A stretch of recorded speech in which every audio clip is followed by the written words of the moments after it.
Magandang araw Pilipinas, nagbabalik po ang Police News Network. Nagpadala ang Cavite Police Provincial Office ng 347 PNP personnel sa Metro Manila.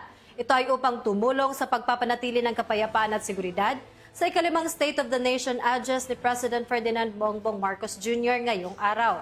Police Corporal Doris Caisip magbabalita.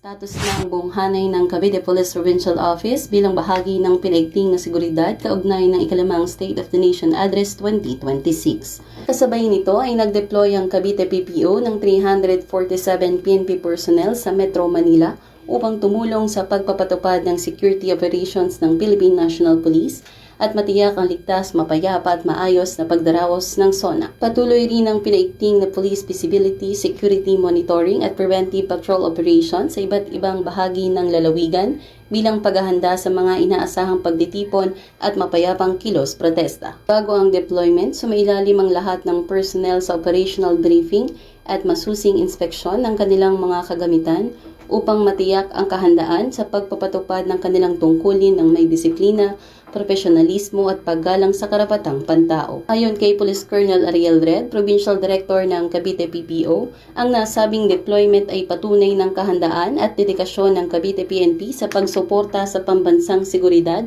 at sa pagpapanatili ng kapayapaan at kaayusan sa panahon ng SONA. Kasama ng buong Philippine National Police, nananatiling nakahanda ang Cavite Police Provincial Office sa pagtutupad ng tungkulin upang mapanatili ang kapayapaan, kaayusan at kaligtasan ng bawat mamamayan.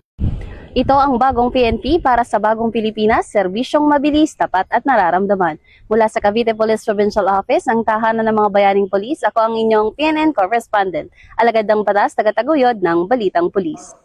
Maraming salamat Police Corporal Caisip. At yan ang pinaka-latest update sa oras na ito, manatiling nakatutok sa Police News Network para sa mga kaganapan kaugnay sa SONA 2026. Ako po si Patrolwoman Sari Bernales, nagbabalita para sa Police News Network. Alagad ng batas, tagataguyod ng Balitang Pulis.